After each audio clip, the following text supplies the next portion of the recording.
नमस्कार साथियों, मेरा नाम Sandeep Bansal Shri science solution point की ऑनलाइन क्लास में आप सभी का फिर से हार्दिक स्वागत करता हूं। पिछले टॉपिक में सिखाया था हमने लेजर को मॉडिफाई करना। यदि किसी लेजर में गलती हो गई तो उसे मॉडिफाई कैसे करें और फ्यूचर को एक्टिव और डिएक्टिव करना। आज के इस टॉपिक में सिखाएंगे टैली के अंदर हम यूनिट को कैसे क्रिएट करें, अल्टरनेट यूनिट कैसे क्रिएट की जाती है। तो चलिए स्टार्ट करते हैं आज की क्लास। यदि आपने चैनल को सब्सक्राइब नहीं किया है तो जल्दी सब्सक्राइब करें, बेल आइकन को प्रेस करना ना भूलें ताकि आपको हर आने वाली यूजफुल वीडियो का नोटिफिकेशन मिलता रहे और आप चैनल के माध्यम से फ्री कंप्यूटर कोर्स कर सकें। तो चलिए स्टार्ट करते हैं आज का टॉपिक और सीखते हैं टैली के अंदर यूनिट को क्रिएट करना। अब साथियों बात करते हैं इससे अगले कदम की। अभी तक जो हमने सीख लिया उससे आगे आपको क्या करना है। साथियों, श्री साइंस सॉल्यूशन फाइंड जो फर्म है वह एक ट्रेडर्स फर्म है, व्यापारिक फर्म है।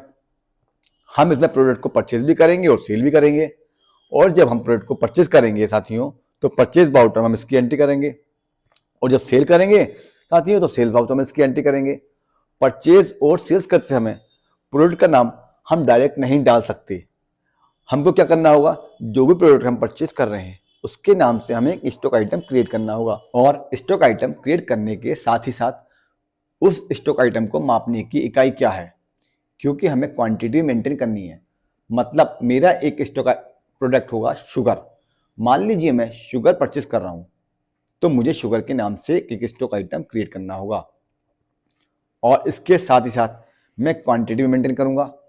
अब क्वांटिटी जो मैं मेंटेन करूंगा उसके लिए एक यूनिट भी हमें निर्धारित करनी होगी, यानी कुंटल में खरीदना भी चाहते हैं, यानी क्वांटिटी जो मेंटेन करना चाहते हैं शुगर की वह कुंटल में करना चाहते हैं या किलोग्राम में करना चाहते हैं या बैग्स में करना चाहते हैं, जिसमें भी करना चाहते हैं वह है आपकी हो जाएगी यूनिट।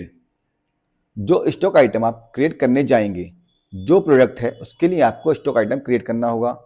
स्टॉक आइटम के साथ साथ आपको यदि क्वांटिटी मेंटेन करनी है तो उसके लिए आपको यूनिट भी क्रिएट करनी होगी, उसको मापने की इकाई। यानी शुगर को मापने की इकाई आप क्या रखना चाहते हैं, कुंटल रखना चाहते हैं, कुंटल में सेल परसेंट करना चाहते हैं तो यूनिट हो जाएगी कुंटल। किलोग्राम में रखना चाहते हैं तो यूनिट हो जाएगी किलोग्राम। यदि आप बैग में रखना चाहते हैं तो यूनिट हो जाएगी बैग। यदि आप बैग रखना चाहते हैं तो 50 किलोग्राम का बैग आता है तो बैग आपकी यूनिट हो जाएगी। तो यूनिट क्रिएट करने के लिए आपको क्या करना होगा, गेटवे ऑफ टैली के मेन मेन्यू से क्रिएट में जाना होगा। साथियों, अब आप आ गए क्रिएट में। क्रिएट में आने के बाद आपको क्या करना है, आपको यूनिट क्रिएट करनी है। तो मैंने क्या किया, यहां से यूनिट को सेलेक्ट किया और एंटर प्रेस कर दिया। साथियों, जैसे ही आप यूनिट को सिलेक्ट करके एंटर प्रेस करेंगे तो आप आ जाएंगे यूनिट क्रिएशन में। यहां पर हमें यूनिट क्रिएट करनी है तो एक यूनिट आपको सिर्फ एक ही बार क्रिएट करनी है। जैसे आपके 50 प्रोडक्ट ऐसे हैं जिनको आप किलोग्राम में बेचना चाहते हैं और किलोग्राम में ही खरीदना चाहते हैं, तो आप किलोग्राम की एक यूनिट क्रिएट कर लेंगे और जो 50 प्रोडक्ट के नाम है और जो 50 प्रोडक्ट के नेम से स्टॉक आइटम क्रिएट करेंगे तो वहां पर आप एक बार जो आपने किलोग्राम की यूनिट क्रिएट कर रखी है उसी को आप यूज कर लेंगे। इसी तरह से कोई दूसरा प्रोडक्ट पैकेट का है तो आप पैकेट की यूनिट क्रिएट कर लेंगे। तो कुछ प्रोडक्ट ऐसे होंगे जो पैकेट के होंगे जिनको पैकेट में ही सेल और परचेज करना है, तो आप पैकेट की एक यूनिट क्रिएट कर लेंगे और पैकेट यूनिट जो बनाएंगे आप, तो जो प्रोडक्ट आप पैकेट में खरीदना और बेचना चाहते हैं, जो भी आपके पास 100, 50 या जितने भी प्रोडक्ट हैं, एक बार जो आपने ये पैकेट का यूनिट क्रिएट किया है उसी को यूज करना होगा। इसी तरह से साथियों आपको यूनिट क्रिएट करनी होगी।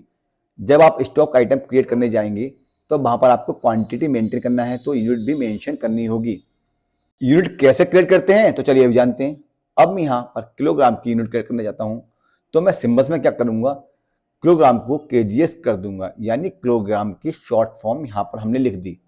तो मैंने सिंबल्स को बना दिया केजीएस।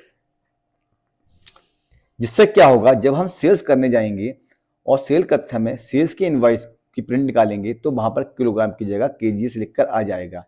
तो सिंबल्स में आपको जो भी यूनिट करने जा रहे हैं उसकी शॉर्ट फॉर्म डाल देनी है, सिर्फ आपको इतना ही करना है। मैंने इसमें केजीएस डाल दिया। अब आता फॉर्मल नेम। फॉर्मल नेम में डाल दीजिए किलोग्राम। किसका पूरा नाम क्या है, इसका पूरा नाम है किलोग्राम्स, तो मैं इसमें डाल दिया किलोग्राम्स। इसके बाद एंटर प्रेस करेंगे तो यहाँ पर आपका कर्सर आ जाएगा यूनिट क्वांटिटी कोड में, और साइड में यूनिट क्वांटिटी कोड की लिस्ट आ जाएगी। और इसमें सारे के सारे जो जीएसटी में मान्य कोड हैं वह सारे के सारे कोड यहाँ पर आ जाएंगे। यानी यूनिट क्वांटिटी कोड जो भी हैं, यूनिट क्वांटिटी कोड जो भी हैं, उनकी सारी की सारी लिस्ट यहाँ पर आ जाएगी। इसमें से आपको सेट करना होगा जो आपका जो सिंबल है रखा है केजीएस, उसका यूनिट क्वांटिटी कोड क्या है। तो यूनिट क्वांटिटी कोड में यहाँ इसमें से ले लेता हूँ किलोग्राम। तो जैसे ही मैंने इसमें डाला किलो, तो देखिए इसमें आ गया केजीएस किलोग्राम। तो इसको मैं सेट कर दूंगा यूनिट क्वांटिटी कोड में। तो हर यूनिट का जो भी सिंबल्स है उसके लिए आपको यहाँ पर यूनिट क्वांटिटी कोड में सही से इसमें डालना होगा कि यह किसके अंतर्गत आता है। आप यूनिट तो क्रिएट कर रहे हैं किलोग्राम की और यूनिट क्वांटिटी कोड में कर दिया पैकेट, तो वह गलत हो जाएगा। इस बात को आपको ध्यान में रखना है कि जो भी उसका यूनिट क्वांटिटी कोड है वह सही से डालना है। अब एक महत्वपूर्ण चीज, नंबर ऑफ डेसिमल प्लेस, इसका मतलब क्या है। कोई भी यूनिट आप यहाँ पर क्रिएट करने जा रहे हैं, जैसे मैं यहाँ किलोग्राम यूनिट क्रिएट करने जा रहा हूँ। अब मैं क्या करूँगा, मेरे 50 या जितने भी प्रोडक्ट ऐसे होंगे जिसको मैं किलोग्राम में ही परचेस करूँगा और किलोग्राम में ही सेल करूँगा। और यदि मैं नंबर ऑफ डेसिमल प्लेस ऐसे ही जीरो रखता हूँ, यानी दशमलव के बाद की संख्या जीरो रखता हूँ, तो क्या करूँगा कि मैं kilo 1 kilo 2 kilo 3 kilo 4 kilo 5 kilo 10 kilo इस तरह से किलोग्राम में ही सेल कर पाऊंगा। अगर मुझे 1.5 किलो शुगर बेचनी है तो मैं नहीं बेच पाऊंगा, क्योंकि डेसिमल प्लेस में मैं जीरो कर दूंगा तो क्या होगा कि दशमलव नहीं आएगा।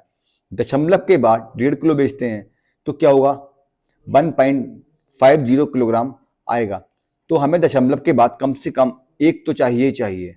दशमलव के बाद कम से कम हमें एक तो चाहिए ही होगा, ताकि हम 1.5 किलोग्राम आ जाए। और हो सकता है कि मैं 1 किलो 250 ग्राम भी बेचूं, यानी 1.25 किलो बेच सकता हूं। तो मान लीजिए शुगर स्टॉक आइटम में हम केजीएस 1 किलोग्राम यूनिट को यूज करते हैं और हम शुगर बेचने जाते हैं, और कोई ग्राहक हमारे पास आता है और कहता है कि भैया हमको 1.25 किलो शुगर दे दीजिए। तो हमें क्या करना होगा, 1 किलो 250 ग्राम शुगर हमको देनी होगी। तो हमें क्या करना होगा कि हमें दशमलव के बाद 3 संख्या की जरूरत होगी। यदि हम डेसिमल में जीरो रखेंगे तो क्या होगा, हम शुगर को जब 1 किलो 250 ग्राम वहां पर डालने जाएंगे तो वहां पर 1 किलो ही आएगा, क्योंकि हमने डेसिमल प्लेस में जीरो रखा हुआ है। तो यह आपको ध्यान रखना है कि जब भी आप कोई यूनिट क्रिएट करते हैं तो यूनिट क्रिएट करते समय आप ये ध्यान रखें कि नंबर ऑफ डेसिमल आपको किस तरह से रखना होगा। अगर हम पीस क्रिएट कर रहे होते, पीस के हम यूनिट क्वांटिटी कोड बना रहे होते, तो हम इसमें जीरो ही रहने देते। क्यों? क्योंकि पीस को हम तोड़कर तो बेचेंगे नहीं, 1 पीस 2 पीस 4 पीस 10 पीस इस तरह से बेचेंगे, तो वहां पर तो हम जीरो ही रखेंगे। मैं किलोग्राम की यूनिट क्रिएट कर रहा हूँ, लेकिन किलोग्राम्स में हमें रखना क्या होगा, हमें किलोग्राम्स में नंबर ऑफ डेसिमल क्या करना होगा। यहाँ पर मैं 3 डेसिमल रख देता हूँ। इससे क्या होगा कि 1 किलो 255 ग्राम भी बेचूंगा तो वहां पर आ जाएगा 1.255 किलोग्राम। तो ये आपको ध्यान रखना है कि किस तरह से आपको यूज करना है। अब मैं नंबर ऑफ डेसिमल प्लेस में डाल देता हूं 3। और एक बात और आपको याद रखनी है कि आप जो भी यहां पर नंबर ऑफ डेसिमल प्लेस डाल देंगे, जैसे मैंने इसमें डाल दिया 3, मैंने इसमें 3 डाल दिया है, तो 3 के बाद मैं कभी भी चेंज नहीं करना चाहूंगा तो मैं इसको 4 तो कर सकता हूं, लेकिन 2 नहीं कर सकता, घटा नहीं पाऊंगा। बढ़ा सकता हूं, बढ़ा तो मैं कभी भी सकता हूं, लेकिन घटा नहीं सकता। किसी भी स्टॉक आइटम में मैंने किलोग्राम यूनिट सेलेक्ट कर लिया है। जो स्टॉक आइटम मैंने क्रिएट किया है उस आइटम को लेकर मैंने परचेज और सेल्स भी कर ली। तो उसके बाद मैं जब भी दोबारा यूनिट क्रिएशन एडिटर में जाकर नंबर ऑफ डेसिमल प्लेस को मैं 3 से 2 नहीं कर सकता, 4 या 5 तो कर सकता हूं, लेकिन 2 नहीं कर सकता। यानी इंक्रीज तो कर सकता हूं, लेकिन डिस्क्रीज नहीं कर सकते। यानी कि हम जो भी नंबर ऑफ डेसिमल प्लेस डाला है उसको हम इंक्रीज कर सकते हैं, मगर डिस्क्रीज नहीं कर सकते। तो इसलिए नंबर ऑफ डेसिमल प्लेस को ध्यान से करना है कि आप जो भी यूनिट क्रिएट करने जा रहे हैं तो उस यूनिट के लिए नंबर ऑफ डेसिमल प्लेस आपको क्या रखना है, ये बात आपको बहुत ध्यान से करनी है। तो मैंने number of decimal place kilogram units के लिए रख लिया है 3, और अब मैं एंटर करके इसको एक्सेप्ट कर लेता हूँ। तो इस प्रकार मैंने किलोग्राम की एक यूनिट क्रिएट कर ली। अब मैं आ जाता हूँ बाहर। तो इस तरह से साथियों जो भी यूनिट क्रिएट करनी है तो आप क्रिएट कर सकते हैं। कई बार ऐसा भी होता है जिससे आपने माल परचेज किया है, मान लो हमने जैसे शुगर परचेज किए और हमने जिससे शुगर परचेज किए उन्हें 50 किलो का बैग दिया है और परचेज के बिल में भी बैग के अकॉर्डिंग पैसे लगाए हैं, यानी 50 किलो जो बैग दिया था 50 किलो के बैग के पैसे लगाए हैं। हमें बैग में तो बेचना नहीं है, हमें बेचना किलो में है। 1 किलो 2 किलो 5 किलो 10 किलो इस प्रकार हम बेचेंगे, हम बैग में तो बेचेंगे नहीं। तो ऐसी पोजीशन में हमें क्या करेंगे, 50 किलोग्राम का एक बैग है और हमने एक बैग उससे परचेज किया है, तो परचेज में हम बैग ना डालकर 50 किलोग्राम डाल देंगे और किलोग्राम के हिसाब से पैसे लगा देंगे। तो क्या है, आप किलोग्राम में ही सेल कर पाएंगे और किलोग्राम में ही परचेज कर पाएंगे और किलोग्राम में उसको मेंटेन कर पाएंगे कि हमारे पास कितने किलो माल बचा हुआ है। तो क्या है साथियों, इस तरह से आप यूनिट क्रिएट कर लेंगे। आपको किसी भी प्रकार की कोई सी भी यूनिट क्रिएट करनी है, इसी प्रकार से सारी यूनिट क्रिएट हो जाएंगी। हमें उम्मीद है आपको टैली के अंदर यूनिट क्रिएट करना अच्छी तरह से समझ में आ गया होगा। यदि आपने चैनल सब्सक्राइब नहीं किया है तो सब्सक्राइब करें, बेल आइकन को प्रेस करना बिल्कुल ना भूलें ताकि आपको हर आने वाली यूजफुल वीडियो का नोटिफिकेशन मिल सके और आप इस चैनल के माध्यम से फ्री कंप्यूटर कोर्स कर सकें। हमारी वीडियो आपको कैसी लगती है कमेंट बॉक्स में प्यारा सा कमेंट दें। तो ओके बाय बाय साथियों, जल्दी आते हैं टैली के अगले टॉपिक के साथ।